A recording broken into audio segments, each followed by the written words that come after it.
아멘. 오늘 함께 나누실 말씀은 욥기 8장입니다. 욥기 8장입니다.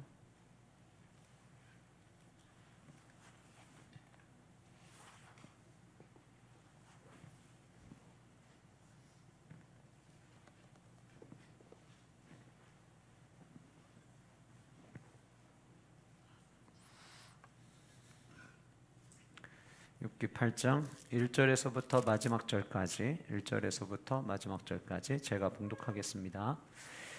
수아 사람 빌닷이 대답하여 이르되 욥의 친구가 세 명이 욥기에는 나옵니다. 첫 번째 친구 이름 뭐였죠? 예? 첫 번째 친구 이름 뭐예요? 뭐 굳이 친구 이름을 기억해요. 지금 나도 내 친구 이름도 기억을 못 하는데 그냥 친구 1, 친구 2, 친구 3 하면 되죠. 이렇게 생각하지 마시고 성경을 제가 일부러 욥기 같이 말씀 나눌 때 욥의 세 친구가 있다. 그리고 욥의 세 친구 이름을 한꺼번에 말씀을 안 드렸어요. 일부러. 왜냐하면 까먹으실까 봐. 그래서 지난 시간에 우리가 첫 번째 친구 누구를 배웠죠? 엘리바스. 해피바스가 아니고 엘리바스. 그리고 오늘은 빌닷이라는 친구가 나와요. 세 번째 친구 이름은 세 번째 할 때 또 말씀드릴게요. 그래서 하나하나 하실 때마다 반복해서 기억을 하시고 욥기는 엘리바스, 빌닷, 친구 3이 대화하는 내용이 3번 반복이 돼요. 그래서 욥기의 구조가 3명의 친구가 3번 대화를 하고 거기에 대한 욥의 응답으로 나온다. 이 정도는 여러분들이 알고 계셔야 돼요. 예전에는요 성경 대회를 참 많이 해가지고 간접적이든 직접적이든 성경을 막 공부를 열심히 했는데 요즘에는 성경 대회를 거의 안 하다 보니까 성경을 너무 몰라요. 그리고 모르면 어때? 그냥 믿으면 되는 거지. 우리 주님께 생명이 있으면 된 거 그것만 알면 되지 뭐 이렇게 생각하시는 분들이 계시는데 그러다 보니까 내 신앙을 내가 못 지켜요.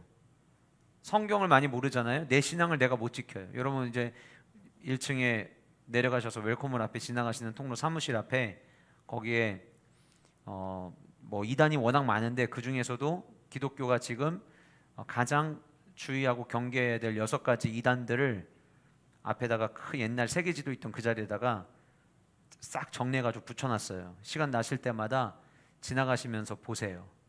저는요 우리 교회 외에는 갈 생각이 없습니다. 그래도 보세요. 그래도 왜냐하면 도대체 저들은 뭘 가지고 공략을 하는지는 알아야 될 거 아니에요. 알면 누군가가 여러분들에게 와서 여러분들을 꼬시려고 할 때 여러분들을 걸어 넘어뜨리려고 할 때 아, 요 놈이 정명석이구나. 아, 요 놈이 여호와의 증인이구나. 이 정도를 알아야 그럼 어떻게 내가 대처할지가 그림이 그려지는데 그런 게 전혀 없으면 대처를 못 하잖아요. 그리고 하나님의 말씀을 물론 성경이 우리에게 주는 유익과 믿음 나 그것만 있으면 난 된다 이렇게 생각할 수 있지만 우리에게 하나님께서 주신 사명이 있어요. 그게 뭐예요? 복음을 전하는 거예요. 근데 여러분 복음을 전하는 사람이 성경을 모르고 어떻게 복음을 전해요? 그냥 나 봐 믿어 이걸로 끝날 거예요?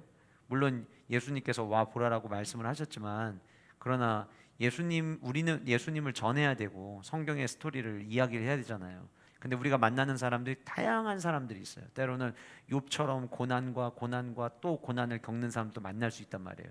그들에게 성경에 욥기라고 하는 성경 한 책이 있고 그 중에 주인공이 욥이라는 사람이 나오는데 그 사람에게는 3명의 친구가 있었다. 친구 1, 친구 2, 친구 3이 있었는데 이렇게 하면 좀 모양 빠지잖아요. 그래도 이름은 아셔야지. 첫 번째는 엘리바스, 오늘은 빌닷이에요. 그래서 이름은 좀 기억하시면서 내가 어느 때까지 이런 말을 하겠으며 자 어느 때까지 이런 말을 하겠으며 7장 19절을 잠깐 보세요. 7장 19절 주께 욥이 이제 엘리바스와의 대화 속에서 했던 얘기예요. 주께서 내게서 눈을 돌이키지 아니하시며 내가 침을 삼킬 동안도 나를 놓지 아니하시기를 어느 때까지 하시리이까. 욥이 했던 말을 그대로 빌닷이 받아가지고 지금 다시 공격을 하는 거예요. 어느 때까지 네가 이런 말을 하겠느냐. 그러니까 지금 이 빌닷의 그 대화체는요. 욥이 엘리바스와 대화를 했단 말이에요. 근데 엘리바스가 어떤 사람이었느냐? 3명의 친구 가운데 나이도 가장 많을 것으로 추측이 되고 그 다음에 가장 지혜가 뛰어났던 사람이에요. 근데 이 엘리바스가 이야기를 했는데 이 3명의 사람들은 머릿속에 생각을 하기를 이 정도 되면 욥이 그래 내가 잘못한 것 같아. 내가 죄인이야. 내가 미처 발견하지 못한 내 안에 범죄가 있었나 봐, 내 안에 악이 있었나 봐, 이렇게 할 줄 알았는데 욥이 그러질 않았단 말이에요. 너네들 어떻게 이럴 수가 있냐, 이런 반응을 보였단 말이에요. 그리고 자기가 알고 있는 하나님에 대한 이야기를 6장 7장에서 했어요. 그러니까 빌닷의 입장에서는 우리 셋 중에서 제일 말 잘하고 제일 논리적이고 제일 똑똑하고 제일 지혜 있는 자인 엘리바스가 이야기를 하는데 하나도 지지도 않고 거기다가 자기 생각을 막 얘기를 해? 이게 아직 정신 못 차렸네. 그래서 히브리어로 이 8장을 보면은요, 약간 뉘앙스가 어떤 뉘앙스냐면 화내는 뉘앙스예요. 누가 누구에게? 빌닷이 욥에게. 그런 뉘앙스라는 거를 여러분들이 생각하시면서, 그래서 앞에서 욥이 도대체 하나님 어느 때까지 감찰을 하시겠고 어느 때까지 저를 이렇게 하시겠습니까? 라고 이야기했던 그 말에 어디 감히 하나님한테 어느 때까지라는 말을 써? 그래서 그거를 받아가지고 지금 다시 욥에게 이야기를 하는 거예요. 어느 때까지 이런 말을 하겠습니까? 너 언제까지 이런 식으로 얘기할래? 이 얘기예요. 어느 때까지 내 입의 말이 거센 바람과 같겠느냐. 이 거센 바람이라고 우리 성경은 이야기했는데 광풍입니다. 광풍. 근데 이 광풍은 성경에서 거센 바람은 어떤 의미를 갖고 있냐면 하나님에 대해서 반항하는 태도를 표현할 때 거센 바람, 광풍이라는 단어를 써요. 그러니까 지금 빌닷이 욥에게 이야기할 때에 너 어느 때까지 하나님한테 그렇게 고개 빳빳이 쳐들고 대들 거야? 이런 뉘앙스로 지금 이야기를 하는 거예요. 하나님이 어찌 정의를 굽게 하시겠으며 전능하신 이가 어찌 공의를 굽게 하시겠는가? 너무 정상적인 이야기죠. 반드시 맞는 이야기죠. 우리가 신명기 말씀 묵상하고 있지만 신명기에서 등장하는 하나님의 신정론을 근거로 본다면 3절은 옳소 맞는 얘기예요. 문제는 뭐냐? 하나님의 말씀이 옳은데 그 옳은 말씀을 언제 어떻게 쓰느냐가 중요하고, 이미 우리가 엘리바스의 대화를 통해서 알았지만 엘리바스는 하나님은 우리의 생각과 다르게 그분은 그분의 방법대로 일하시는 하나님이라고 하는 것을 배제하고 욥에게 이야기를 했어요. 그 똑같은 패턴을 지금 빌닷도 보이고 있는 거예요. 그러니까 3절, 9절 자체로는 아무 문제가 없어요. 맞아요. 그런데 요거는 이렇게 생각하면 안 되는데 라고 생각되는 부분이 4절에 이어서 나와요. 내 자녀들이 주께 죄를 지었으므로 주께서 그들을 그 죄에 버려두셨나니. 네 자녀들 10명 다 죽었지. 왜 죽은 줄 알아? 죄 지어서 죽은 거야. 성경에 너 말씀 잘 봐봐. 성경에는 하나님이 누구를 심판하시고 누구에게 재앙을 주시냐면 죄진 자들에게 재앙 주시는 거야. 너 네 자식들이 그냥 우연히 죽었다고 생각하지 마. 네 자식들 죄 져서 죽은 거야. 자, 여러분들이 만약에 욥이라고 생각을 해보세요. 자식을 10명까지 낳아보지 않으셔서 감정이입이 안 되시겠지만 여러분이 만약에 이 상황이라면 내 자식이 나도 모르는 사이에 죄를 졌구나, 그런 마음이 들까요? 지금 마음이 어떨까요? 지금 안 그래도 가슴이 아프고 막 찢어져 죽겠는데 이거를 위로가 되는 게 아니라 오히려 가슴을 더 찢는 거예요. 엘리바스 이야기할 때 이야기했지만 당신 가정에 지금 그렇게 어려운 일이 일어나는 거, 하나님은 말씀대로 순종하는 자에게는 복 주시고 말씀대로 순종 안 하는 자들에게 저주 주신다고 신명기 28장에 그렇게 이야기를 했잖아. 당신 가정에 지금 그렇게 어려운 일이 일어나는 거 분명히 아직 발견하지 못한 죄가 있을 거야. 금식해, 기도해. 이거 잘못된 거라는 거예요.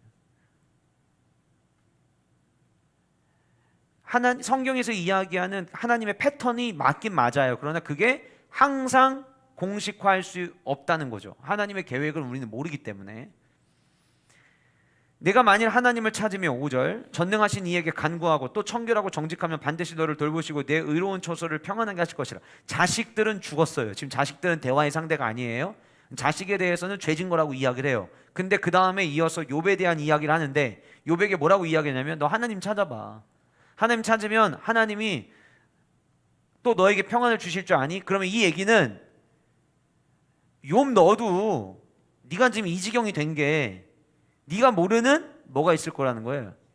죄가 있을 수 있다는 거를 지금 돌려서 이미 세상 떠난 자식들 이야기로 이야기를 하고 있는 거예요.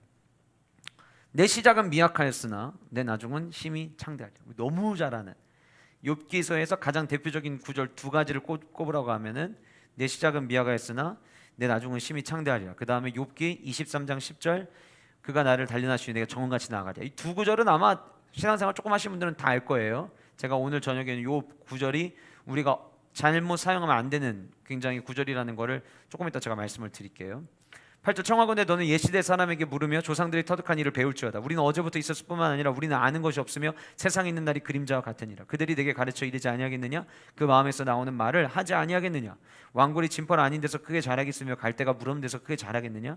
이런 것은 새순이 돋아 아직 뜯을 때가 되기 전에 다른 풀보다 일찍 마르느니라. 하나님을 잊어버리는 자의 길은 다 이와 같고 저속한 자의 희망은 무너지리니 그가 믿는 것이 끊어지고 그가 의지하는 것이 거미줄 같은즉 그 집을 의지할지라도 집이 서지 못하고 굳게 붙잡아 주어도 집이 보존되지 못하리라. 그는 햇빛을 받고 물이 올라 그 가지가 동산에 뻗으며 그 뿌리가 돌무더기에 서리어서 돌 가운데 들어갔을지라도 그곳에서 뽑히면 그 자리도 모르는 채하고 이르기를 내가 너를 보지 못하였다 하리니 그 길의 기쁨은 이하고 그 후에 다른 것이 흙에서 나리라. 하나님은 순전한 사람을 버리지 아니하시고 악한 자를 붙들어 주지 아니하심으로 웃음을 내 입에 즐거운 소리를 내 입술에 채우시리니 너를 미워하는 자는 부끄러움을 당할 것이라 악인의 장막은 없어지리라. 자, 빌닷의 이야기는 참 짧아요.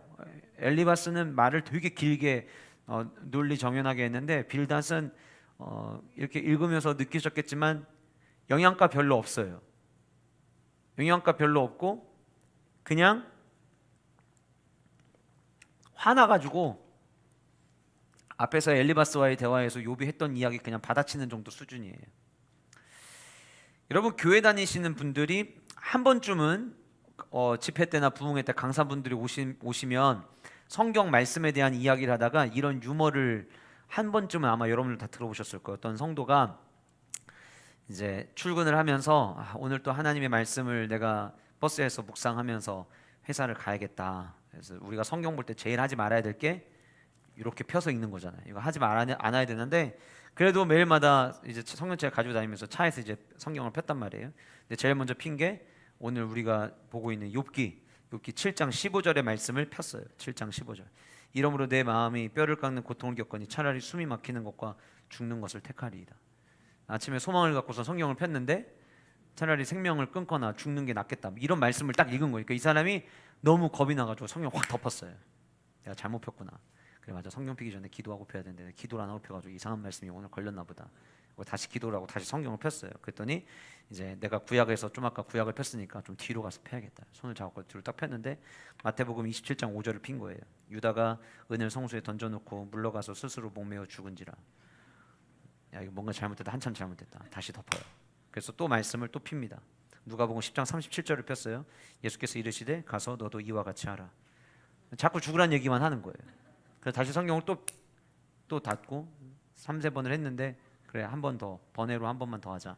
다시 한 번 폈어요. 폈는데 요한복음 13장 27절 네가 하는 일을 속히 하라. 그래서 내가 너무 신약에서만 펴가지고 문제가 이렇게 됐나 보다. 그래서 다시 이제 성경을 덮고 의도적으로 구약 쪽에서 한 곳을 펴가지고서는 성경을 딱 폈어요. 우리가 신앙생활 하다 보면은 성경 많이 피는 곳들 몇 군데 있잖아요. 열왕기상 18장 21절 딱 처음 폈을 때는 열왕기상 18장 뭔가 영적 대결에서 좋은 그런 기운이 느껴져요. 눈을 딱 고정해서 읽었는데 어떤 구절이냐면 너희가 어느 때까지 둘 사이에서 머뭇머뭇하려느냐. 이제 진짜 마지막에다 폈는데 야고보서 2장 26절을 핀 거예요. 행함이 없는 믿음은 죽은 것이라. 여러분 제가 왜 지금 이런 말씀을 드리냐면요.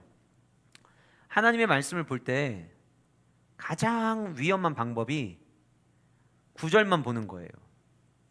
누가 하는 짓이냐면 신천지 이단들이 하는 짓입니다. 신천지뿐만 아니라 모든 이단들이 성경을 문맥 속에서 흐름 속에서 본문을 해석하는 것이 아니라 그거 다 잘라먹고 그냥 그 구절 하나만을 가지고 이야기를 하는 거예요. 이거는 전형적인 이단들이 하는 방법이에요. 그런데 우리가 가게를 오픈한 곳에 가면 혹은 식당에 가보면 내 시작은 미약하였으나 내 나중은 심히 창달이라 이 구절들을 개업 선물로 갖다 줘요. 제가 이따가 마지막 이야기하면서도 잠깐 언급을 할 텐데 요즘 성경을 너무 자의적으로 해석하는 분이 계세요. 여러분들이 만약에 집에서 꼭 나는 기독교 방송을 보고 싶다 그러면 CBS는 보지 마세요. CBS도 기독교 방송 아니에요? CBS는 출연하시는 분들이 대부분 자유주의 신학자들입니다. 그 자유주의 신학자들은 어떤 일들이 일어나냐면 성경을 자기 생각으로 해석을 해버리는 거예요. 근데 제가 깜짝 놀란 게, 원래 뭐 그분이 요즘 뭐 동성애 문제부터 시작해서 차별금지법 문제 뭐 이런 거에 대해서 말도 안 되는 발언들을 해서 문제가 있다는 건 알고 있었지만, 나름 그분을 추종하는 세력들 안에서는, 그리고 자기 스스로도 자기가 한국교회 원로라고 생각하는 목사님 한 분이 계세요. 김동우 목사님이라고. 이분이 이 욥기 8장 7절에 나와 있는 오늘 이 본문을 해석을 했는데 기가 막히게 자의적으로 해석을 한 거예요. 심지어 얼마나 성경에 무식하다고 제가 느꼈냐면, 이 욥기 8장 7절 말씀은 욥이 한 말씀이 아니에요. 욥이 한 이야기가 아니에요. 빌닷이 욥에게 한 이야기예요. 그런데 어느 CBS 한 TV 방송에 나오셔가지고 이 말씀을 인용하는 걸 제가 봤는데, 욥이 자기가 스스로 봤을 때 자기의 믿음이 미약하고 고통을 많이 받으니까, 너무 힘들다 보니까 자기도 모르게 믿음이 연약해지고, 이런 상황에서 그럼에도 불구하고 하나님을 의지하면 계속해서 성장할 수 있다라고 하는 뭐 소망을 가진 말씀처럼 이 말씀을 해석을 하더라고요. 제가 깜짝 놀랐어요. 이분이 쓴 책도 너무 많고, 기독교 서적 가서 김동우 목사님이라고 치시면 검색해 보시면 이분이 쓴 책이, 제가 정확히는 안 사봐서 모르겠고, 제가 이렇게 이분을 막 그렇게 좋아하는지는 않아서 모르겠지만 아마 모르면 몰라도 30권 이상 쓰셨을 거예요. 그리고 책 썼다 하면은 막 베스트셀러로 막 올라가요. 왜냐하면 자유주의 신학, 오늘날의 성도들 가운데 듣기 좋은 이야기를 좋아하는 사람들은 책을 사서 읽어요. 왜냐하면 다 우리를 합리화해주는 이야기들만 계속하거든요. 그 성경을 자의적으로 해석하는 거예요. 근데 여러분, 이 말씀의 구절이 어떤 의미냐면은, 여러분들 만약에 개업식 갔는데, 개업식 하면 기본적으로 뭐 해줘야 돼요? 축복해줘야죠. 잘 되라고 해줘야죠. 근데 내 시작은 미약하였으나 내 나중은 심히 창대하는 이 말씀은 쉬운 말로 번역해서 네 글자로 딱 줄이잖아요. 그러면 회개하라예요. 개업식에 선물을 가져가는데, 개업식 새로 오픈하는 매장에다가 회개하라 써주는 거예요. 그런데 이거를 모르고 그동안에 너무나도 안타깝게도 한국 교회들 안에서도 개업식을 할 때 이 성구를 갖다가 걸어준 사람들이 많았어요. 문맥을 봐야 된다는 거예요. 문맥. 지금 빌닷이 이 얘기를 왜 합니까? 오늘 본문에 보시면 아까 말씀드린 것처럼 3절에 맞는 얘기 했죠. 근데 4절에 이렇게 이야기했어요. 너네 자녀들 왜 죽었을까? 죄져서 그런 거야.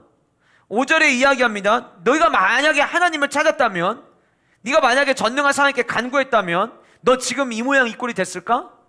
그래서 이렇게 얘기하는 거예요. 너 지금이라도 늦지 않았어. 정신 똑바로 차리고 회개해. 회개하면 하나님이 그래도 너의 처소를 의롭게 해주실지도 몰라. 그거예요. 한 사람이 어렵게 자산을 모아가지고 가게를 오픈했어요. 근데 오픈한 데 가가지고 이렇게 얘기하는 거예요. 너 그동안 계속 망했지? 너 이거 또 망할래? 정신 똑바로 차리고 회개부터 해. 지금 너한테 개업이 중요한 게 아니야. 잘 되는 게 중요한 게 아니야. 빨리 하나님 앞에 가서 엎드려. 이렇게 얘기해주는 구절이 내 시작은 미약하였으나 나중은 심히 창달이라는 구절이에요. 우리가 하나님의 말씀을 대할 때에 저와 여러분들이 하나님의 말씀을 우리는 어떻게 인용을 해야 되느냐? 여러분, 성경 구절이 성령의 감동으로 쓰여진 거죠. 그 성경에 있는 말씀은 다 우리에게 소중한 말씀이죠. 우리가 잘못되면 잘못된 것을 깨닫게 해주는 말씀들이 있죠. 오늘 본문에 등장하는 빌닷의 이야기도 오늘 저와 여러분들에게 뭔가 중요한 깨달음을 줄 거예요. 엘리바스의 이야기도 우리에게 굉장히 중요한 깨달음들을 줬었어요. 이렇게 깨달음을 주는 게 있어요. 그러나 그 깨달음으로 받고 끝나야 될 말씀들이 있는가 하면, 어떤 말씀들은 내가 가슴에 새겨야 될 말씀이 있어요. 그런데 여러분들이 욥을 읽으실 때, 욥기를 읽으실 때 엘리바스, 빌닷, 앞으로 발견하게 될 친구 3, 요 사람들이 한 이야기는 우리가 신앙생활하면서 이런 것들을 조심해야 되는구나 라고 하는 정도로 여러분들이 기억하고 넘어가야지, 그들의 이야기를 가슴에 품으면 안 돼요. 목사님 성경에 있는 말씀인데요? 예 하면 안 돼요. 이유가 왜 그런 줄 아세요? 원래는 나중에 찾아보려고 했는데 우리 나중에 이제 욥기 끝까지 가면은 찾게 되겠지만, 자, 욥기 42장 7절을 한번 잠깐 볼게요. 욥기 42장 7절. 욥기 42장 7절. 같이 읽겠습니다. 시작.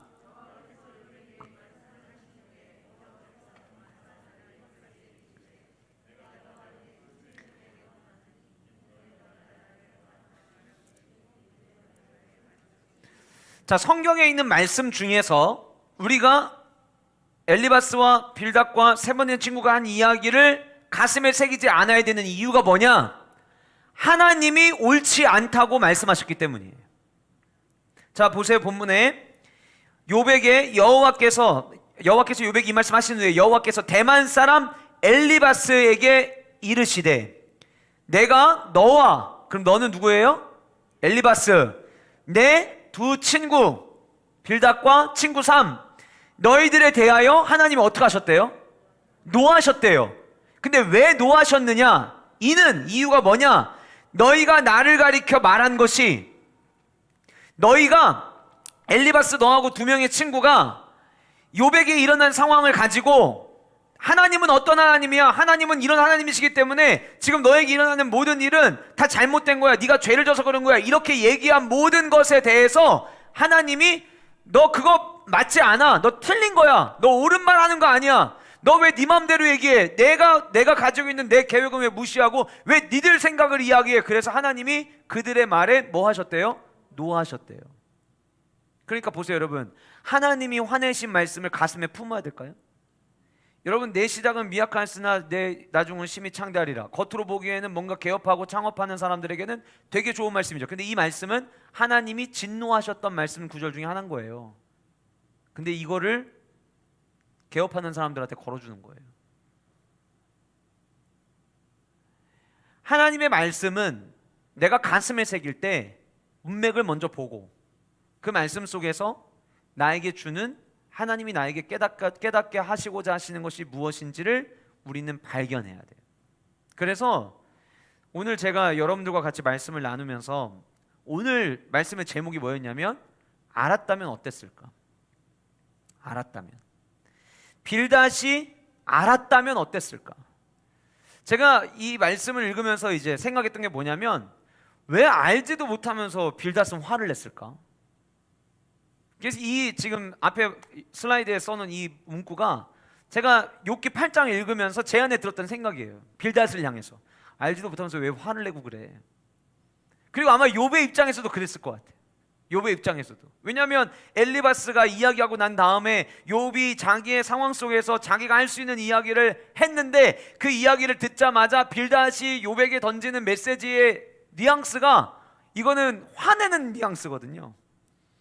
그러니까 욥의 입장에서는 내가 지금 필요한 거는 위로가 필요하고 격려가 필요하고 이렇게 세워주는 무엇인가가 힘이 필요한데, 왜 제대로 알지도 못하면서 왜 나한테 화를 내고 그래. 약간 이런 뉘앙스예요.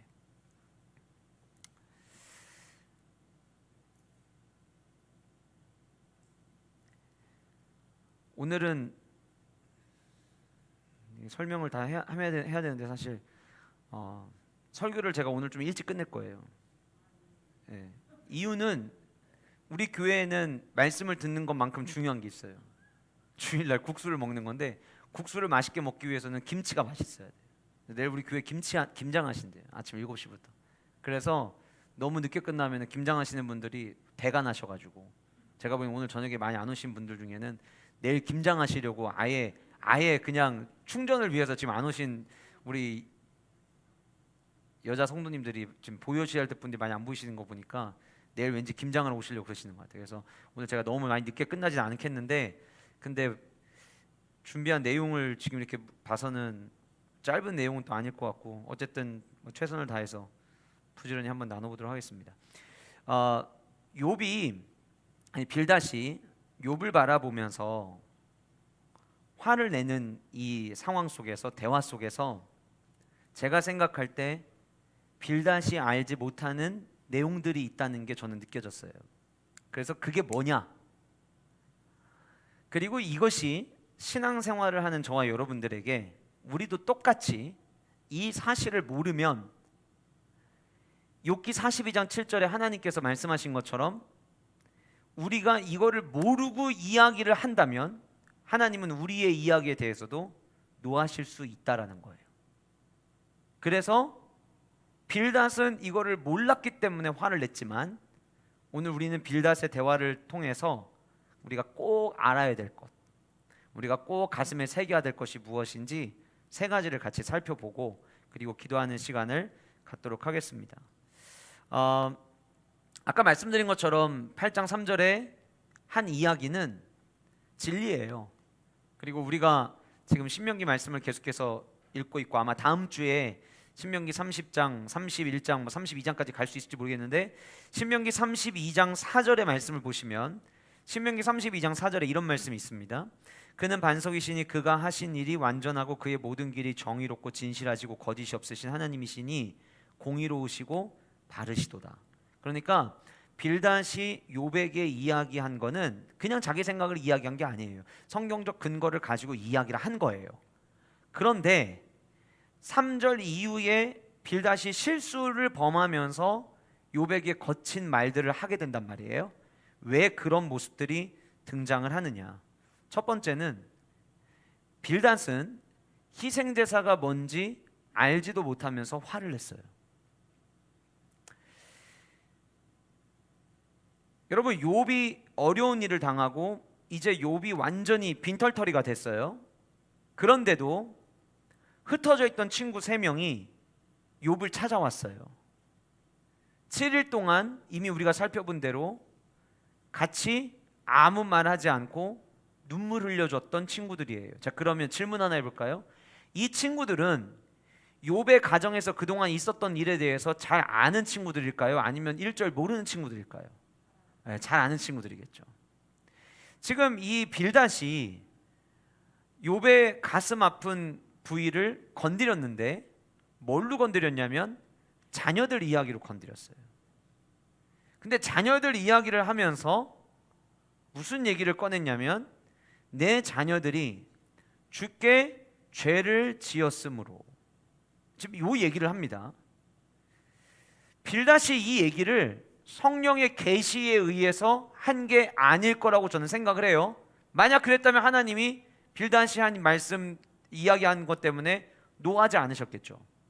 자, 그러면 이 내용이 앞에서 언제 등장하냐면 욥기 1장에서 욥의 자녀들이 잔치를 베풀고 나면 욥이 혹시라도 범죄를 했을까봐 제사를 드리게 했어요.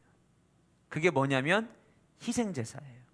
자, 그러니까 욥이 자기의 자녀들이 잔치를 벌이고 나서 자기들이 무의식 속에서라도 죄를 지었을까봐 그 죄의 문제를 해결하기 위해서 잔치가 끝날 때마다 하나님 앞에 희생 제사를 드리게 했다는 거예요.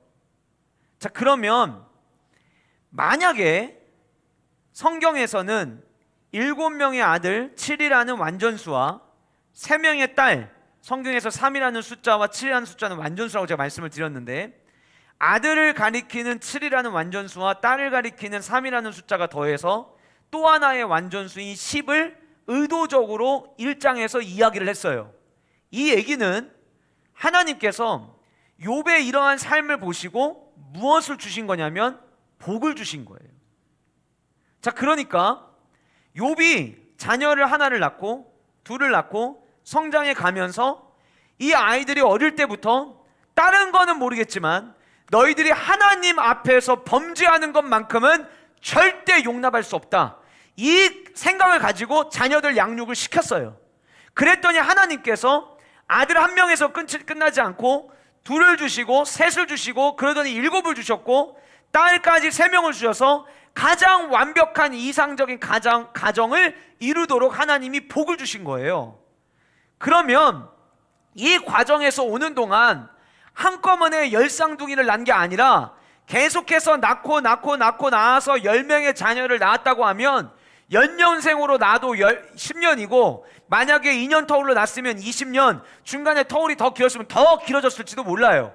그러는 동안 하나님이 바라보신 욥은 죄악에서부터 멀어지기 위해서 끊임없이 싸우는 모습을 하나님은 보셨던 거예요. 그러니까 사단이 두루 돌아다니고 왔을 때 하나님이 욥의 이야기를 꺼내신 거예요. 자랑스럽게 꺼내신 거예요. 왜요? 내가 봐도 너무 아름다운 모습이거든요.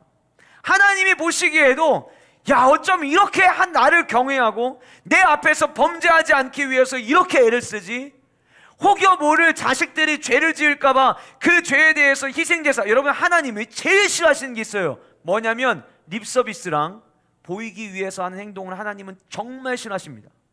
성경에 그렇게 보이기 위해서 뭔가를 행동하는 거에 대해서는 하나님이 다 경고하셨어요. 무수한 재물 역겹다, 가져오지 말아라, 내가 안 받겠다.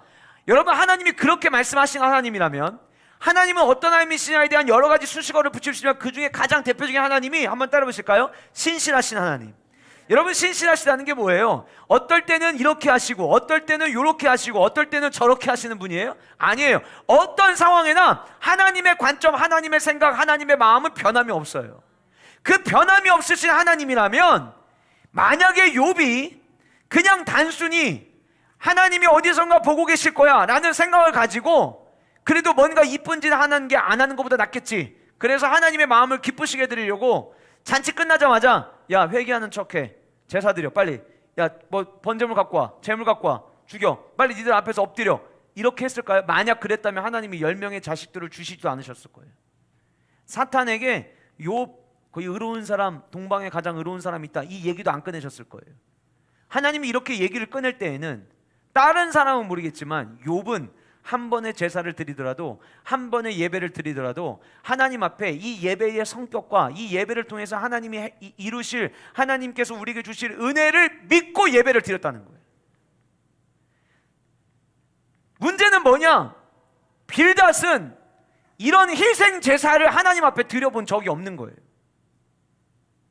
이렇게 희생 제사를 드리면 그동안에 내가 이 욥이라고 하는 친구에 대한 이야기를 들어왔고, 야, 대단한 친구야, 잔치 끝날 때마다 잔치에 들어간 것만 해도 엄청난 경제적 소비가 있을 텐데 잔치 끝날 때마다 하나님 앞에 제사를 드린다? 쉬운 일이 아닌데, 1, 2년 하다 말겠지.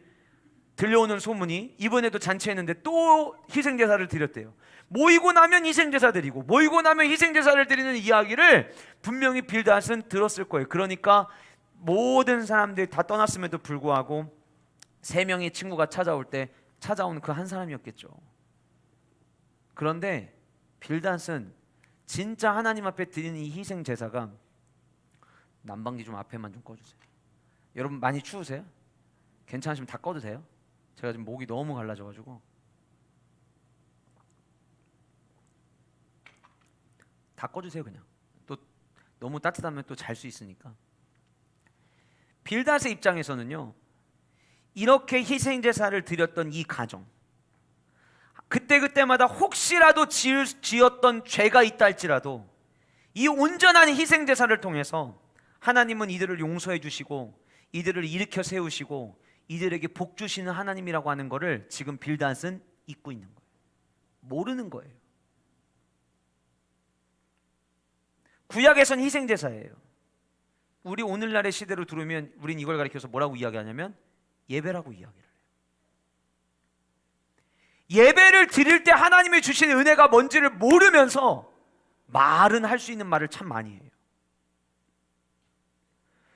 예배가 무엇인지, 예배의 참 맛과 예배를 드릴 때 하나님이 주시는 은혜와, 제가 오늘 또 올라가도 뒤에 앉아있으면서 하나님 오늘 이 예배가 사람들끼리 모였다 흩어진 예배되지 않게 하시고 성령님께서 간섭하신 예배되게 하셔서 오늘 또 이 말씀을 듣고 우리 가운데 이 말씀이 우리의 심령골수를 찔러 쪼개는 일들이 일어나게 해달라는 기도하는 마음으로 뒤에서 중보하고 강단에 섰는데, 여러분, 예배는 이벤트가 아니에요. 예배는 어떤 보이기 위해서 쇼하는 게 아니에요. 없는 거 있는 것처럼 포장하는 시간이 아니에요.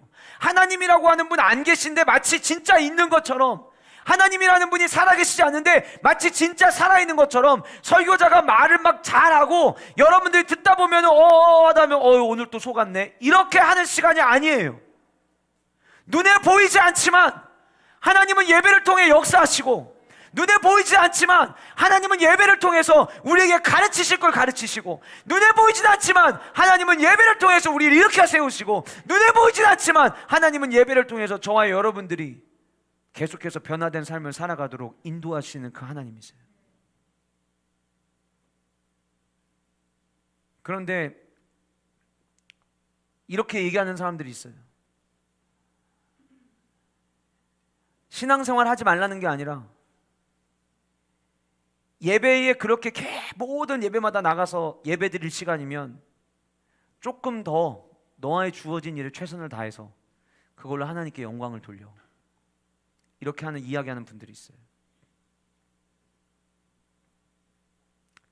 내가 예배 자리에 나와서 날마다 예수 그리스도의 보혈의 공로를 힘입어, 나는 원래 살아갈 수 없는 존재인데, 나는 지금도 밖에서 내가 숨쉬며 살아갈 수 없는 존재인데, 하나님께서 독생자 예수 그리스도 통해서 나에게 주신 그 십자가의 사랑 때문에 오늘 또 내가 살고, 오늘 또 내가 은혜로 살고, 여기까지 온 것이 오직 주님의 은혜이고 나의 나된 것이 하나님의 은혜임을 이 예배 자리에서 고백하는 이들이 있는가 하면, 난 예배 나가도 잘 모르겠던데, 너 그렇게 예배 많이 나갔는데 왜 그렇게 어려운 일이 일어나? 그 내가 얘기했잖아. 예배 그렇게 무조건 예배만 나간다고 다 되는 게 아니라고 얘기했잖아. 여러분, 실제로 교회 안에 이런 사람들이 있어요. 힌트를 드릴까요? 하나님이 노하십니다. 하나님 노하세요. 만약에 여러분 이런 얘기를 내가 입 밖으로 꺼내진 않았다고 쳐봅시다.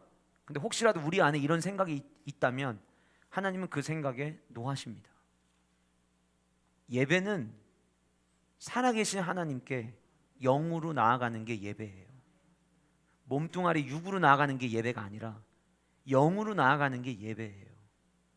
그래서 말씀을 듣다가 때로는 피곤하면 나를 쳐서라도 말씀에 집중하게 하고 나를 세우게 하는 이유가, 이 자리 육으로만 예배한다면 와서 앉아있는 그것만으로 할 일 다 했죠. 그러나 예배는 육으로 반응하는 게 아니라 내 영으로 하나님 앞에 예배하는 거예요. 우리 다니엘 아카데미 아이들 설교 적는 거 이거 쓰게 하고 말씀 기억하게 하려고 노트하게 하지만, 저는 우리 다니엘 아카데미 아이들이 어릴 때부터 예배를 통해서 살아계신 하나님을 경험할 수 있는 은혜가 있었으면 좋겠어요. 찬양할 때, 목사님 우리는 아직 어려서 잘 몰라요. 어린 게 어디 있어요. 영으로 예배하는 건데, 나이로 예배하는 게 아닌데. 하나님, 저는 아직 하나님의 살아계심을 경험하지 못했는데, 제가 교회에서 또 우리 부모님을 통해서 하나님의 살아계심의 이야기를 많이 들었습니다. 하나님, 저도 예배를 통해서 머리로 아는 게 아니라 경험하게 해주세요. 그래서 예배 전에 기도하고,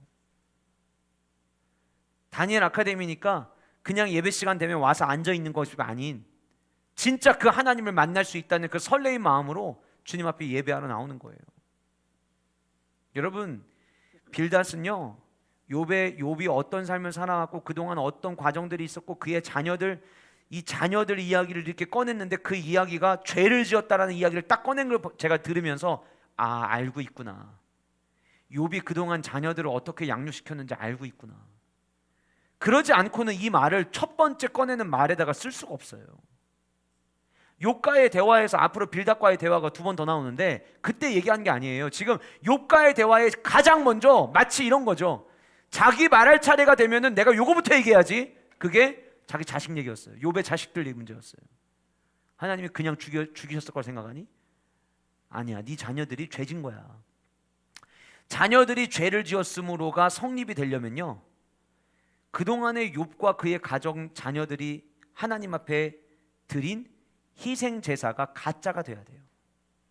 그러면 죄를 지어서 죽은 것이 성립이 될 수 있어요. 그러나 우리가 이미 아는 대로 욥과 그의 친구들은 알지 못하는 1장 2장의 대화를 우리는 알고 있어요.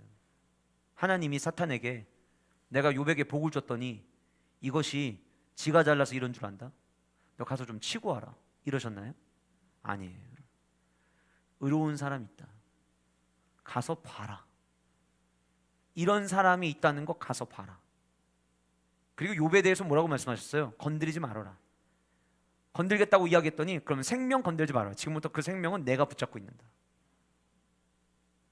만약에 희생 제사를 드린 거 행위로만 드리고 그 희생 제사를 통해서 하나님 우리의 죄를 주여 용서하여 주옵소서, 이 진실된 마음이 없었다면 어쩌면 진짜 빌닷의 이야기처럼 죄 때문에 죽었다고 이야기할 수 있어요. 주의 보좌로 나아갈 때 어찌 나가야 할까?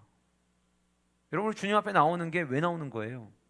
내 힘으로 살아갈 수 없고 나를 위해 흘리신 예수 그리스도의 보혈의 은혜로만 내가 살아갈 수 있음을 고백하고 나오는 게 예배 아니에요? 예수님이 십자가 못 박혀 죽으시는 날 휘장을 찢으셨어요. 그리고 저와 여러분들에게 하나님 앞에 보좌를 향해 나아갈 수 있는 길을 열어주셨어요. 왜요? 왜요? 이유는 우리가 하나님 앞에 예배할 때에 그 안에서 용서함을 경험할 수 있기 때문에. 이거를 안 믿으면요, 굳이 뭘 예배하러 가? 뭘 굳이 그 예배를 그렇게 예배에만 목숨을 걸어? 이런 반응을 보일 수 있어요. 예배 많이 안 나가니까 성경에서 이야기한 모이기 힘쓰라는 말 가지고 언급한다고? 예배가 뭔지 모르니까 하나님이 들으시면 노하실 소리를 아무렇지도 않게 하는 거예요.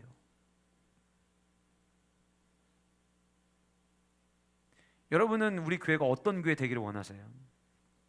제가 자주 말씀드리지만 저는 성경적인 건강한 교회 됐으면 좋겠어요. 만약 지금 말씀대로 살아가기 위해서 애쓰시고 몸부림치시는 분이 우리 교회에 20명이면 내년 연말에는 30명이 되는 교회였으면 좋겠고, 또 그 다음 연말에는 40명이 되는 교회였으면 좋겠고, 해가 거듭되면 거듭될수록 말씀대로 살아가려고 하는 이들이 교회 안에 늘어나는 교회였으면 좋겠어요. 예배 가볍게 여기는 것이 아니라 그 예배를 통해서 하나님께서 내게 부어주시는 은혜가 있고, 그 예배 뭔가 도장 찍기 위해서 나가는 것이 아니라, 행위로 나가는 것이 아니라 하나님의 그 은혜가 아니면 내가 살아갈 수 없고, 주님이 예수 그리스도의 보혈의 그 공로를 내게 부어주시지 않으면 내 죄의 문제로부터 내가 자유로울 수 없어서 날마다 죄책감 가지고 살아가야 되고 날마다 무거운 짐 가지고 살아가야 될 연약하고 너무나도 부끄러운 죄인이기에. 그런데 주님 앞에만 나아가면 나를 죄에서 자유케 하시는 주님의 그 보혈의 능력이 있기에 나는 오늘도 예배 자리로 나아갑니다. 고백할 수 있는 저와 여러분들이 될 수 있기를 주님의 이름으로 축복합니다. 빌닷은 용서하시는 하나님에 대해서 인정하지 않았어요. 그동안에 욥이 그의 자녀들과 함께 희생제사를 드렸다면, 빌닷은 희생제사를 드리면 하나님은 죄가 있더라도 용서하시는 분이구나, 이걸 알아야 돼요.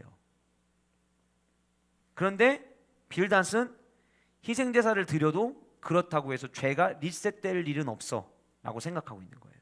이건 우리 하나님을 어떤 의미로 보는 거냐면, 사랑 많으시고 자비하신 하나님이 아니라, 우리 하나님은 속이 너무 좁으셔가지고 뭐 하나만 잘못하면 잘 걸렸다, 내가 너 이걸로 끝장을 보게 해줄게, 내가 너 완전히 짓밟아 줄게, 이런 하나님으로 만들어버리는 게 지금 빌닷이에요.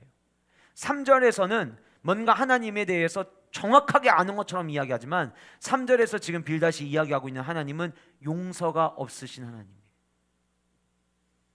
용서가 없으시면은요, 저와 여러분들은 주님 앞에 나아갈 수가 없어요. 그 하나님의 용서가 있기 때문에 오늘 또 우리는 예배할 수 있는 거예요.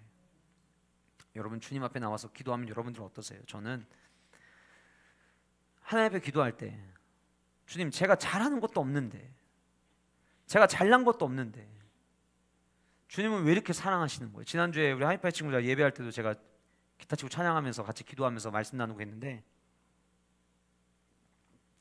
그냥 찬양하다가 주님 베푸신 은혜 때문에 이게 너무 감격스러운 거예요.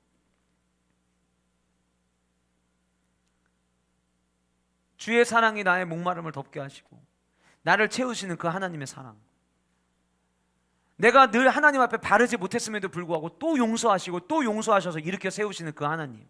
여러분, 우리 오늘 새벽에 신명기 29장 있죠. 29장 우리 어제 본문 오늘 새벽에 나눴는데, 오늘 본문 어제 큐티 본문에 오늘 새벽에 나눴던 그 본문이 핵심이 뭐냐면, 하나님 우상 숭배하는 거 정말 싫어하신다, 모든 저주에 내가 화까지 더해서 내가 다 갚아주겠다. 그런데 그 다음에 나오는 하나님 어떤 의미냐면, 그런데도 니들이 돌이키면 내가 용서해 줄게. 이게 우리 하나님이에요. 그런데 빌닷은 용서가 없는 하나님으로 끝나는 거예요. 만약에 빌닷이 믿고 있는 그 하나님이라면 오늘 이 시간에 서 있을 수 있는 저와 여러분들 아무도 없을 거예요. 우리가 지금도 숨 쉬며 살아갈 수 있는 이유는 우리를 용서하시는 그 하나님의 은혜가 있기 때문이에요. 사랑하는 여러분, 희생제사가 뭔지 알지도 못하면서 빌닷은 화를 냈어요.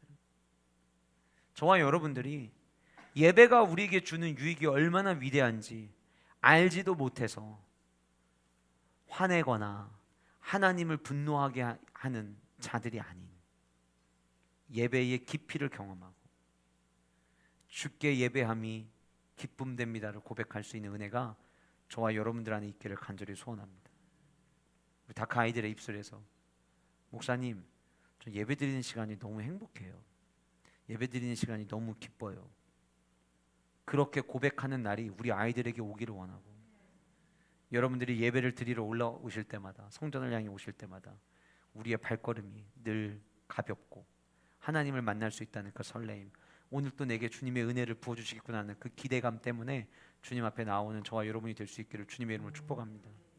두 번째로, 빌닷은 기도의 은혜가 뭔지 알지도 못하면서 화를 냈어요. 저는 약간 그런 게 있어요. 집요함이 있어요. 집요함. 뭐가 하나 눈에 들어오면은 반드시 찾아보리라, 이런 게 있는데, 빌닷이 자식 얘기 끝내고 난 다음에요, 그 다음에 5절 한번 같이 읽어보실까요? 5절 같이 읽겠습니다. 시작.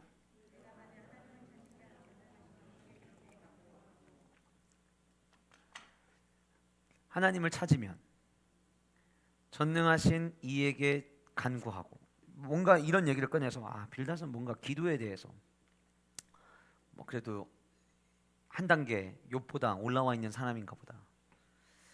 빌닷이 누가 봐도 이 5절에서, 물론 이제 5절에서 보시면 찾다, 하나님을 찾으며, 찾다라고 하는 이 단어가 문자적으로 어떤 의미를 갖고 있냐면 일찍 가다라는 의미예요. 일찍 가다.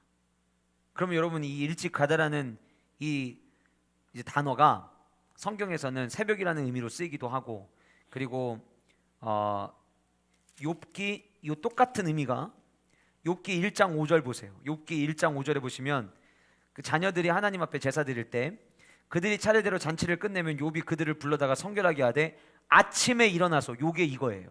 이 아침에 일어나서라는 의미와 같은 의미가 뭐냐면 지금 8장 4절 5절에 나온 찾다라는, 이 찾는다는 거는 일찍 가다라는 의미로 새벽이라는 단어에서 파생된 단어가 이 찾다라는 단어예요. 그러면 욥은 되게 그러니까 이렇게 읽으면 되게 재밌는 거예요. 1장 5절에서 자녀들이 하나님을 찾게 했던, 그때 사용했던 그 단어를 지금 빌닷이 또 쓰는 거예요.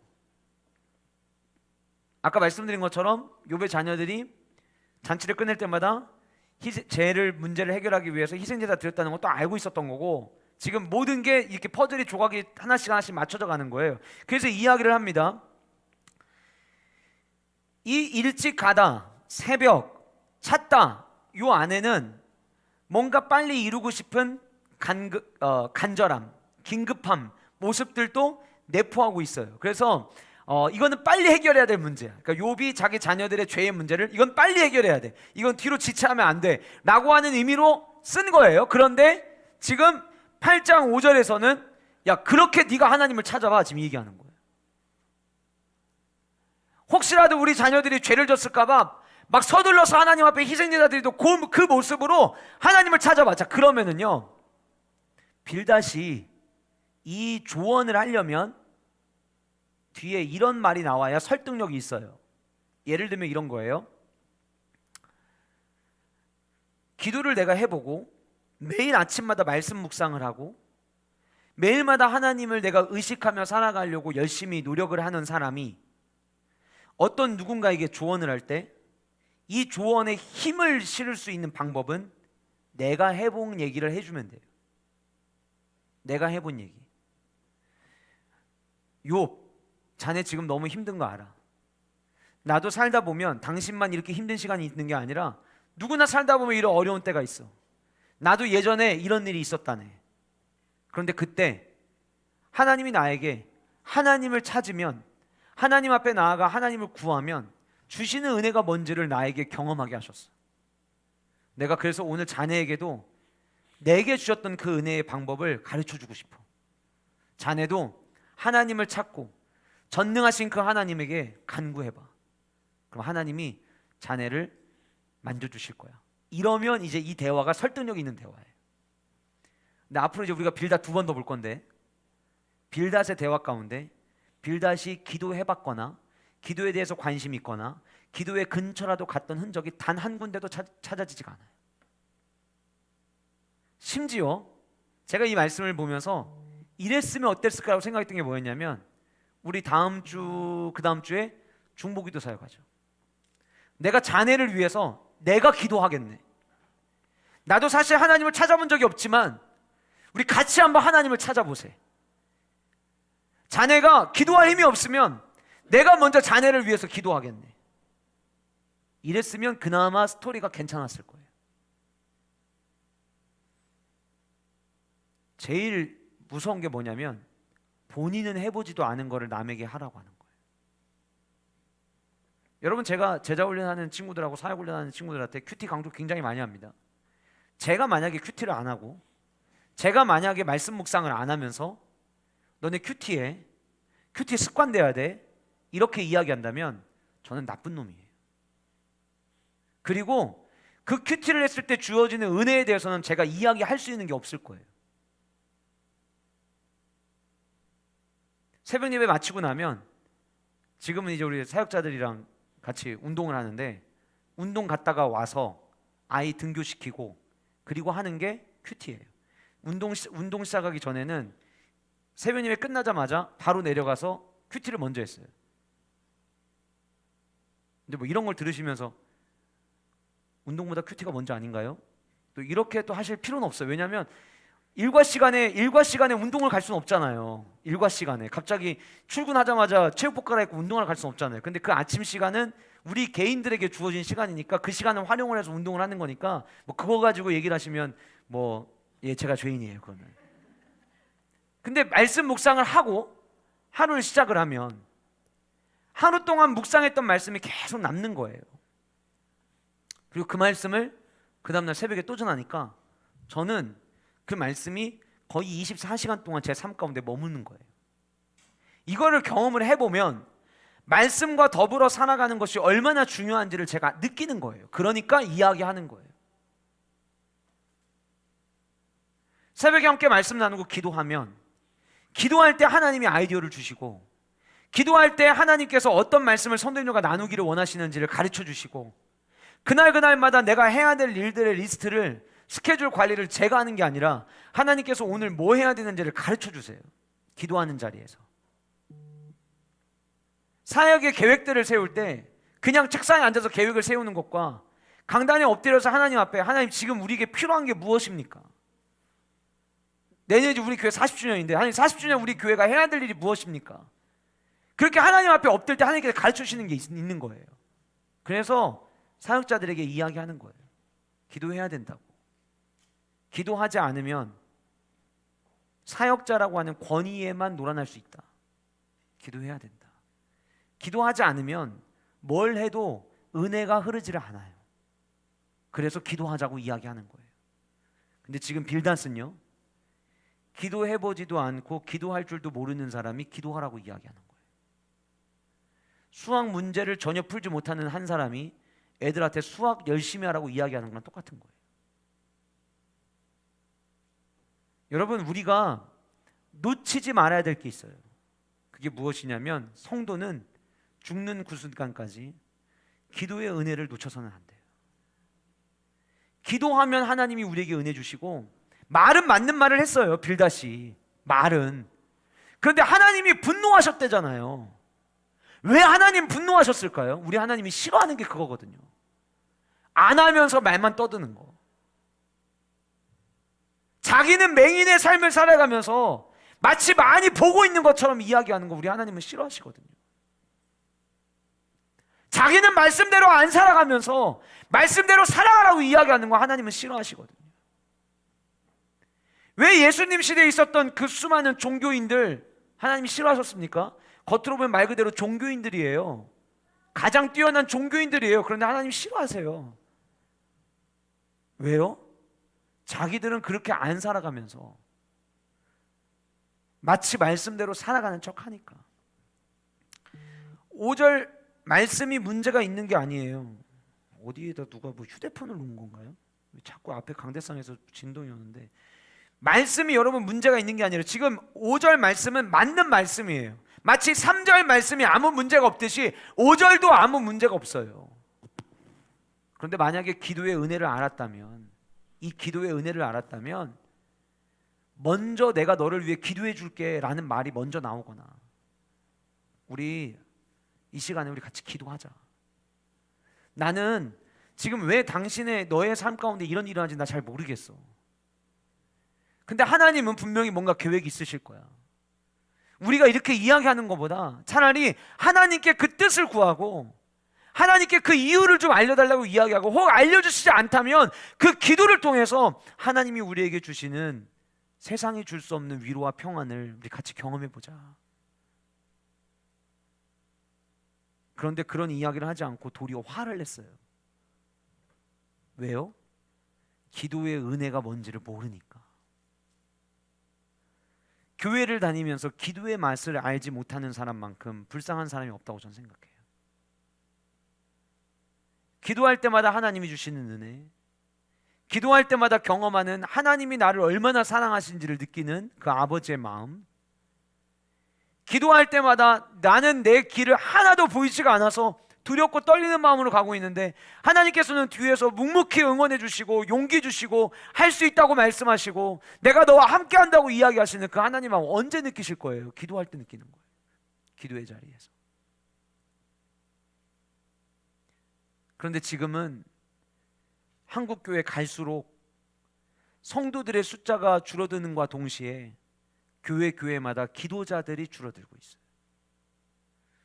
우리 교회가 정신 바짝 차리고 해야 될 일이 뭐냐면 다음 세대 기도자 세우는 일이에요.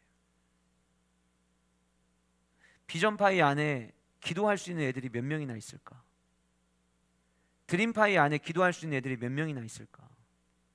빅파이 안에 기도할 수 있는 애들이 몇 명이나 있을까?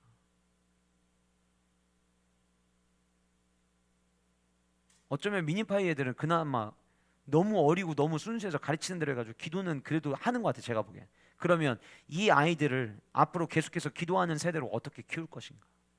이거 우리의 고민이 돼야 돼요. 그런데 잘 들으세요 여러분. 파이랜드 교사로 계신 분들, 교사가 기도하지 않으면 그 애들 절대 기도 안 합니다. 교사가 기도의 맛을 모르는데, 죄송합니다, 사역자들이 기도의 맛을 모르는데 그 공동체가 기도를 할까요? 안 합니다. 내가 먼저 기도의 깊이를 경험하지 않고 기도합시다라고 이야기할 수 없는 거예요. 교회는 주님이 이렇게 정의하셨어요. 만민이 기도하는 집이라고. 교회가 존재하는 이유는 하나님 앞에 나와 부르짖는 곳이라고. 솔로몬이 성전을 처음 하나님 앞에 봉헌할 때 하나님이 주셨던 약속이 뭐예요?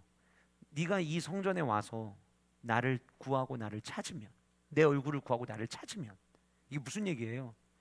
네가 여기에 와서 해야 될 일이 있다는 거예요. 그거 다른 게 아니라 지금 빌다시 이야기한 찾고 간구하는 거, 그거 하라는 거예요. 저는 이 저녁에 나오신 여러분들이 기도의 은혜를 깊이 경험하시는 축복이 있으시기를 주님의 이름으로 간절히 소원합니다. 내가 기도의 맛을 몰라서 기도를 못하고 계시다면 나에게도 하나님 기도의 맛을 알게 해달라고 부르짖어 기도하세요. 내가 지금 기도의 패턴을 놓치고 있다면 하나님, 내가 다른 것 먼저 회복하기 전에 하나님과 친밀한 교제를 통해서 하나님이 주시는 위로와 세상이 알 수 없는 평안함과 주님이 나를 담대하게 하시는 그 하나님의 은혜를 내가 먼저 경험하게 해달라고. 하나님을 사랑한다라고 고백하는데 하나님과 교제할 줄 모르면서 어떻게 하나님을 사랑해요? 내가 누군가를 사랑하려면 교제를 해야 되잖아요. 데이트를 해야 되잖아요. 근데 데이트를 할 줄 모르면서, 교제를 할 줄 모르면서 어떻게 사랑할 수가 있어요? 하나님도 마찬가지예요. 우리 하나님은요 인격적이신 분이세요. 무슨 얘기입니까? 로봇처럼 AI처럼 감정을 못 느끼고 그러는 게 아니에요. 지난 수요일하고 목요일 날 선생님들, 다카 선생님들 그 연수하면서 목요일 날 같이 강연을 들었는데 저는 수요일 것 들었거든요. 수요일에 한 연사가 그 얘기를 하더라고요. AI에게는 반성하는 감정이 없다. 인간과의 차이가 AI에게는 반성하는 감정이 없다. 그러다 보니까 돌이킬 줄을 모르는데 인간은 AI와 다르게 뭔가를 실수하면 반성할 줄 아는 마음이 있대요. 근데 제가 그 얘기를 듣다가 하나님, 인간이기 때문에 반성할 줄 알아야죠. 인간이기 때문에 자기 자신을 돌아볼 줄 알아야죠. 하나님, 이 땅에 저를 포함한 모든 성도들이 하나님 말씀 앞에서 자기를 돌아보고 반성할 줄 아는 성도 되게 달라는 기도를 했어요. 기도를 하잖아요. 주님 앞에 엎드리잖아요. 내가 지금 주님을 향해서 가는 길에 어디에서 어떻게 방향이 틀어졌는지를 깨닫게 하세요. 그러니까 기도할 때마다 뭘 달라는 기도만 하는 게 아니라 자꾸 나를 돌아보게 되는 거예요. 하나님 앞에 용서를 구하게 되는 거예요. 하나님과 교제를 하다 보면 하나님이 싫어하시는 게 무엇인지를 분명히 알아요. 근데 여러분, 하나님이 싫어하시는 거 분명히 알면서 하나님이 싫어하시는 건 저도 아는데요, 저도 제 스타일이 있어요, 이렇게 이야기할 수 있는 기도자가 있을까요? 없습니다. 그래서 제가 아까 처음에 우리 예배 시작하면서 제가 기도할 때 그런 기도했잖아요. 이 자리가 내 삶 가운데 잘못된 모습이 있다면 고치고 돌이키는 자리가 돼야 된다고. 그게 성령의 역사예요. 저는 이런 스타일로 갑니다. 그렇게들 아세요. 그거는 성경적이지 않아요. 근데 내가 하나님 앞에 엎드리고 기도하면요, 주님을 찾기 시작하면은 주님이 좋아하시는 게 뭔지, 지금 내 삶 가운데 하나님이 기뻐하시지 않는 것이 무엇인지를 하나님께서 깨닫게 해주세요. 그런데 빌닷은 기도를 몰라요. 그러니까 모범답안은 이야기예요. 너 지금 그렇게 지나가는 바람처럼 그렇게 떠들 거야? 너 언제까지 그렇게 이야기할 거야? 너 언제까지 그렇게 너 자신 돌아보지 않고 반성하지 않고 그럴 거야? 너 정신 똑바로 차리고 기도해. 하나님 찾아. 너 지금 네가 그렇게 따박따박 네가 지금 논쟁할 때가 아니라 너 지금 기도해야 될 때야. 기도를 모르니까 답은 이야기할 수 있어요. 근데 그 말이 욥에게 다가오질 않아요. 욥의 삶을 변화시키지를 못해요. 더 무서운 것은 그의 발언이 하나님을 진노하게 했어요. 내가 힘들어하고 있는 사람에게 성경적 모범 답안을 이야기하면 하나님이 기뻐하시겠지? 모범 답안을 이야기했는데도 불구하고 하나님이 싫어하실 때가 있어요. 언제? 내가 먼저 하지 않고 이야기할 때. 사역자로 살아가면서 제일 스스로 싸우는 게 뭔 줄 아세요? 말씀대로 내가 살아가야 되는 거예요. 저희 아내는 제가 10여 년 전에 어떤 성격을 가졌는지를 몰라요. 얼마나 강했고 또 얼마나 거칠었는지를 몰라요. 안다면 9년 전의 모습부터만 아는 거예요. 근데 이제 드림파이 때부터 저랑 같이 쭉 자라온 하이파이 애들이 우리 와이프랑 대화를 하다가 저의 이야기를 꺼낼 때마다 애들이 꼭 지난날 저의 10년 전에 저의 모습을 이야기를 해요. 사모님 진짜 목사님 사모님 만나고 진짜 많이 바뀌었어요. 근데 여러분 기억해야 될 건 뭐냐면 우리 와이프를 만나서 바뀐 게 아니라 주님을 만나서 바뀌는 거예요. 성령 안에서 성화되는 거지 윤선주를 통해 성화되는 게 아니라는 거예요. 근데 자꾸 그런 얘기들을 해요. 근데 여러분 보세요. 하나님 앞에 서서 주님과 교제를 하면 요거 하면 안 됐었는데 이건 이렇게 하면 안 되는데 이건 난 원래 이래. 그게 아니라. 그래서 여러분 기도의 은혜를 내가 경험함으로 말미암아 하나님이 내게 주시는 그 은혜들을 우리는 풍성하게 만들어 가야 돼요. 저는 우리 교회가 연령대는 낮아지고 연령대는 바뀐다 할지라도 기도자는 줄어들지 않는 교회였으면 좋겠어요. 다다음 주 중보기도 사역이 있어요. 60번이나 했는데 뭘 또 합니까? 그 내용 다 아는데 그냥 그 이번에 기도하실 분 이름 쓰세요. 그것만 하면 되는 거 아닌가요? 뭘 세미나를 해요. 훈련을 하고 이제는 교제로도 안 하시던데. 중보기도 세미나를 통해서 우리가 회복해야 되는 건 뭐냐면 내용이 아니라 다른 누군가를 위해서 하나님의 은혜가 흘러가는 축복의 통로로 준비하는 시간이에요. 여러분 귀하지 않아요? 나같이 아무것도 아닌 자를 하나님께서 축복의 통로로 사용하신다. 만약에 이런 거면은 자원해서 하는 게 맞는 거예요. 이번에 중보기도 사역 세미나 있는 거 알지? 같이 참석해. 이 권면 없이도 내가 먼저 자원하는 마음으로 참석해야 되는 거예요. 기도를 알아서 정말 다른 사람을 위해 기도해 줄 수 있는 좋은 기도자들이 우리 교회 안에 더 많이 세워질 수 있기를 간절히 소원합니다. 제가 예전에 참 재미있는 글을 읽었어요. 성도들이 교회 안에서 제일 많이 하는 거짓말이 뭔 줄 아세요? 내가 기도해 줄게. 얘기하다 보면은 그래 알았어 내가 같이 기도할게. 힘들겠다 내가 같이 기도할게. 이 얘기를요 교회 성도들이 제일 많이 하는 거짓말이래요. 그래서 이런 얘기를 하시더라고요. 글 쓴 분이 만약에 대한민국 교회 성도들이 내가 당신을 위해 기도할게 이 말한 대로만 기도했으면 교회마다 기도자가 끊이지 않아야 된다는 거예요. 그런데 만날 때마다 기도할게요. 집사님 제가 기도할게요. 내가 널 위해 기도할게. 말은 그렇게 해놓고 만약에 교사들이 주일날 애들 만나서 선생님 널 위해 기도할게. 그러면 계속 교회에서 기도하는 모습들이 있어야 돼요. 교사들 안에. 내가 목원들 위해서 기도합니다. 그러면 곳곳에서 목자들이 기도하는 목자들의 모습이 보여야 되는 거예요. 마치 하나의 신앙생활하는 인사치레로 기도할게요. 기도해드릴게요. 인사치레로 하는 거지 기도를 안 한다는 거예요. 빌답과 다를 바가 하나도 없어요. 내가 기도를 하고 나서 그때 그 이야기 듣고 조금이라도 힘이 됐으면 하는 바람을 가지고 내 집사님 위해서 기도했어요 하고 난 다음에 과거형으로 차라리 이야기하는 우리 교회가 됐으면 좋겠어요. 하지도 않는 기도 하겠다고 이야기하지 말고. 우리 지난 2주 전인가 다니엘 아카데미에서 가족들끼리 기도회 하고 기도 제목을 제가 받았어요.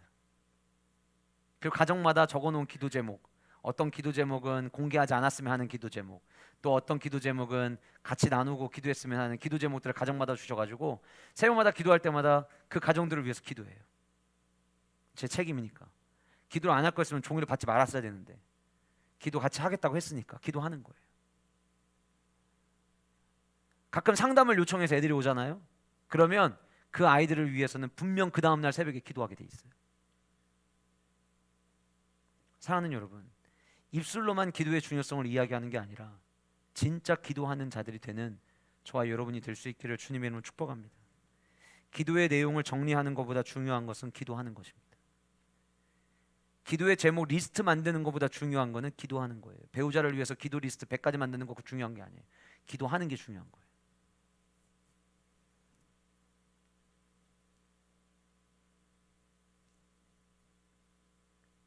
마지막으로 사실 기도에 대해서 지금 하고 싶은 얘기가 더 많은데 다 할 수는 없을 것 같고 마지막으로 말씀의 능력이 뭔지 알지도 못하면서 빌닷은 화를 냈어요. 말씀의 능력이 뭔지 알지도 못하면서. 지난주 주일날 오후 예배 설교 시작할 때 제가 이런 질문을 드렸어요. 아마 여러분들이 들으시면 그런 질문을 했었나? 이렇게 생각하실 텐데 여러분들은 하나님의 말씀이 살아있는 말씀이라고 믿으십니까? 제가 이거를 첫 질문으로 하고 설교를 시작했어요. 대부분이 아멘을 하셨어요. 진짜로 묻고 싶어요. 진짜 하나님의 말씀은 살아있다고 나는 믿고 있는가? 그러면 자석 끌리듯 우리는 말씀으로 끌려가야 돼요. 누가 이야기하지 않아도 말씀을 자꾸 펴야 돼요. 묵상도 마찬가지죠. 여러분 오늘 본문에서 빌닷이 앞에서 뭔가 정답 얘기하듯이 얘기를 다 했어요. 3절, 5절 다 얘기했어요. 근데 느닷없이 뭐지? 빌닷 뭐지? 왜 이런 얘기를 지금 왜 꺼내지? 빌닷에 숨겨진 자기의 속마음이 자기도 모르는 사이 무의식적으로 드러나는 포인트가 8절입니다. 청하건대 너는 옛시대 사람에게 물으며 조상들이 터득한 일을 배울지어다. 이게 지금 속마음이에요.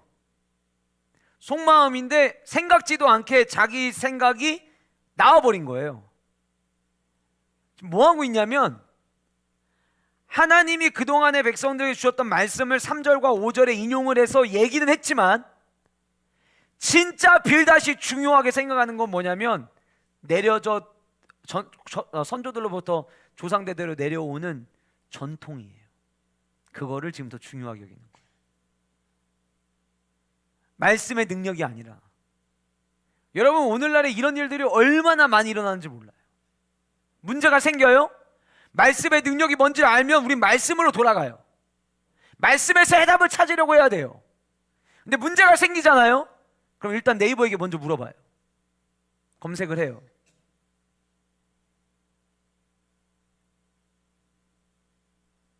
내 삶 가운데 어떤 문제가 일어났을 때 하나님의 말씀이 나를 새롭게 하고 우리 가정을 고칠 수 있고 우리의 모든 문제들을 하나님께서 이 말씀을 통해서 영원히 변함없는 그 하나님의 말씀, 우리 신명기 말씀 새벽에 제가 나누면서 언약에 대한 이야기하면서 언약의 특징을 몇 가지를 이야기하면서 언약의 마지막 특징, 언약은 영원하다.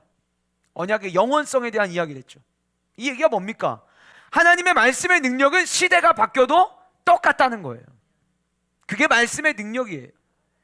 근데 너무 많은 이들이 어떻게 생각을 하냐면 하나님의 말씀보다는 과학이, 하나님의 말씀보다는 의술이, 하나님의 말씀보다는 데이터가, 하나님의 말씀보다는 스펙과 자격증이, 하나님의 말씀보다는 많은 전문가들이 하는 이야기가 더 중요하다고 생각을 해요.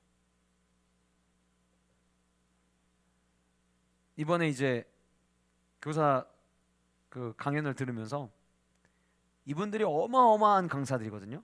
세계적으로도. 우리나라 사람들이 강연자로 나온 사람들도 막 보면 다 스탠포드에서 교수하고 있거나 이런 분들이에요. 그러니까 얼마나 내로라는 사람들이겠어요? 근데 강연을 들었는데 두 번째 강연까지 끝나고 난 다음에 와, 못 듣겠다.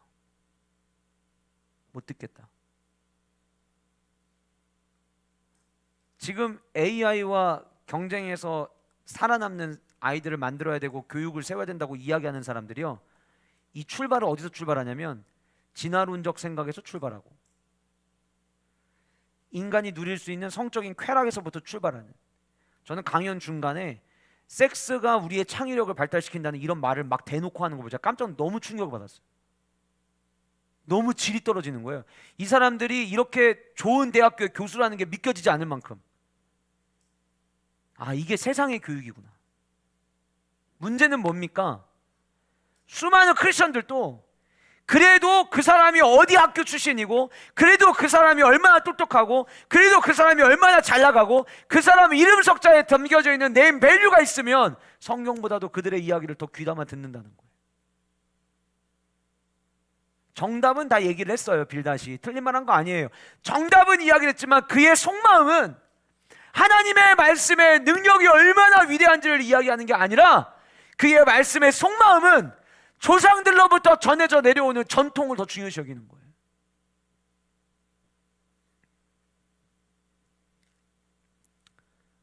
빌닷은 욥에게 옛시대 사람에게 호소하라고 이야기합니다. 마치 자네를 붙잡아 줄 수 있는 진짜 좋은 안전장치가 있는데 그거는 전통이야. 전해져 내려오는 거, 그게 좋은 거야. 요즘 새롭게 한 부류를 만들어서 우리에게 전해져 내려오는 좋은 가르침이 있어. 그거면 돼. 말씀보다는. 여러분, 왜 유대인들이 예수님을 믿지 못했어요? 이 전통에 빠져서 예수님을 믿지 못했어요. 전통이 그렇게 무서워요. 전통에 빠지면은요, 말씀의 능력보다 전통에 빠져버리면 메시아가 나타나도 메시아를 발견을 못해요. 여러분, 왜 마틴 루터가 종교개혁을 일으켰어요? 천주교회가 그들만의 전통에 완전히 사로잡혀서 교회가 해야 될 역할을 감당을 못 해버린 거예요. 얼마나 무지했냐면 신부들조차도 성경을 읽을 줄을 몰라가지고 그냥 때로는 만들어서 얘기하고 주워 들은 거 가지고 얘기하고, 그러니까 정확한 게 없는 거예요. 성경이 라틴어로 돼 있다 보니까 사제들조차도 성경을 읽을 줄을 모르는 거예요. 뭐 단어 몇 개는 이거 내가 아는 단어 이럴 수 있지만 문맥을 이해하거나 성경의 내용과 흐름을 아는 데는 완전히 까막눈인 거죠. 그래서 성경을 그들의 언어로 찍고 보편화한 거예요, 마틴 루터가. 왜요? 말씀의 능력을 경험하지 않고는 교회가 개혁될 수 없기 때문에. 우리는 신앙생활하는 성도들이에요. 여러분, 진짜 우리 안에 회복돼야 되는 것은 하나님의 말씀이 얼마나 능력 있는지를 경험하는 거예요. 목사님 말씀 한다고 되나요? 그래도 우리는요, 말씀이면 됩니다 얘기할 수 있어야 돼요. 그리고 그 믿음으로 인해서 정말 하나님의 말씀의 능력이 얼마나 위대한지를 우리의 삶 가운데 경험할 수 있어야 돼요. 여러분, 하나님이 왜 성경을 우리에게 주셨습니까? 무엇을 주시기 위해 성경을 주셨어요? 우리 지난번에 담임 목사님께서 요한복음 20장 30절 31절 설교하시면서 우리 베드로 이야기하기 전에 20장 30절 31절 말씀하셨는데, 예수께서 제자들 앞에 이 책에 기록되지 아니한 다른 표적도 많이 행하셨으나 31절 오직 이것을 기록하면 너희로 예수께서 하나님의 아들 그리스도를 믿게 하려 하며 또 너희로 믿고 그 이름을 힘입어 생명을 얻게 하려 합니다. 말씀의 능력은 생명력이에요. 좌절과 절망 가운데 허덕이던 자를 다시 일으켜주는 게 그게 말씀의 능력이에요. 그러니까 지금 요백에 필요한 건 전통이 아니라 말씀의 능력이에요. 다시 그를 일으켜 세워줄 수 있는, 생명력으로 일으켜 세워줄 수 있는 그 말씀의 능력이에요. 신명기 말씀을 묵상하면요, 이거 생각 없이 말씀을 읽잖아요. 그 얘기 같고 어제 했던 얘기가 오늘 똑같은 얘기 하는 것 같고 오늘 했던 얘기가 일주일 전에 읽었던 말씀 같고 똑같은 내용 반복되는 것처럼 느껴요. 그런데 여러분, 그 말씀 한 구절 한 구절을 오늘 또 이 말씀을 통해 하나님은 나에게 분명히 뭔가를 말씀하실 거야. 오늘 또 이 말씀을 통해 나에게 깨닫는 게 있을 거야. 오늘 또 이 말씀을 통해 하나님은 나에게 분명히 당신의 마음을 가르쳐주길 원하실 거야. 그 마음을 가지고 말씀을 대하면요, 그 말씀 속에서 하나님이 나를 이렇게 세우시고 또 힘들고 지쳤던 나를 다시금 무릎에 힘을 부어 넣으시고 다시 굳세게 이렇게 세우시는 것을 경험할 때가 한두 번이 아니에요. 그러니까 말씀 가운데 나아가는 거예요. 제가 지금 욥기 말씀 같이 여러분들과 나누지만 욥기를 그 1장 2장하고 마지막 42장 요 끝나고서는 이렇게 넘어갔으면 왜 이거를 굳이 내가 첫 번째 장부터 마지막 장까지 다룬다고 했나. 그리고 나서는 말씀을 읽는 거예요. 처음 읽잖아요. 목회자인 제가 봐도 별 얘기 아닌 것처럼 보여요. 읽으면 이거 가지고 무슨 말씀을 같이 나눠야 되지? 이러기를요 3번 4번 반복해서 읽을 때까지 아무런 감흥이 없어요. 그러면은요 밤에 잠잘 때 드라마 바이블 귀에다 꽂고 그 한 장 반복해서 들으면서 자는 거예요. 최대한 거기에 감정도 느껴보고 도대체 이 말을 왜 했을까, 여기서 어떤 뉘앙스가 있을까를 자면서도 듣는 거예요. 자면서도 또 묵상하고 교회 와서 다시 성경책 펴고, 그러다 보면 이 말씀 속에서 하나님께서 미처 발견하지 못했던 생명의 말씀들을 우리에게 주시는 거예요. 여러분, 말씀의 능력은 지금도 우리를 새롭게 합니다. 마틴 루터와 더불어서 종교개혁에 앞장섰던 잔 칼뱅이 성경 공부를 인도하는데, 그들 중에서 내가 이 잔 칼뱅을 오늘 좀 골탕을 먹여야겠다 생각했던 사람이 있었나 봐요. 그래서 칼뱅한테 이런 질문을 한 거예요. 하나님이 천지를 창조하시기 전에 뭐 하셨냐고. 그러니까 의도를 안 거죠. 성경 공부하는 자리에 앉아있는 태도만 봐도 이 사람이 어떤 자세로 앉아있는지를 아니까. 칼뱅이 기가 막힌 얘기를 했어요. 당신 같은 사람을 위해서 지옥을 먼저 만드셨다고. 이 사람이 당황한 거예요. 칼뱅이 이 말을 한 목적이 있어요. 하나님의 말씀을 말씀으로 믿지도 않으면서 그런 말 같지도 않은 질문하지 말아라. 말씀을 우리에게 주신 목적은 우리에게 생명을 위함인데, 그 말씀이 아무 능력이 없는 것처럼 이야기한다면 너가 갈 길은 지옥밖에 없다. 대단한 사람이죠. 그러니까 20대에 그 기독교 강요라는 어마어마한 대작을 남기죠. 여러분에게 말씀의 능력은 지금 어느 정도인지 한번 여러분 스스로를 돌아보셨으면 좋겠어요. 여러분, 저는 여러분들이 같이 예배하는 자리 나와서 하나님의 말씀을 듣고 그리고 설교를 듣고 설교 듣는 것을 여러분들이 행복해 하시고 좋아요. 근데 그게 여러분들의 삶의 전부가 되지 않았으면 좋겠어요. 여러분 각자가 하나님의 말씀 앞에 섰을 때 하나님 주시는 은혜가 여러분들 안에 있기를 저는 간절히 소원해요. 큐티를 통해서, 성경 읽기를 통해서 여러분들 그 말씀 앞에, 하나님 앞에 쓰시는 은혜, 그래서 말씀의 능력이 뭔지를 경험하시는 우리 세종왕의 모든 성도들 되시기를 주님의 이름으로 축복합니다. 우리 이제 기도할 거예요. 오늘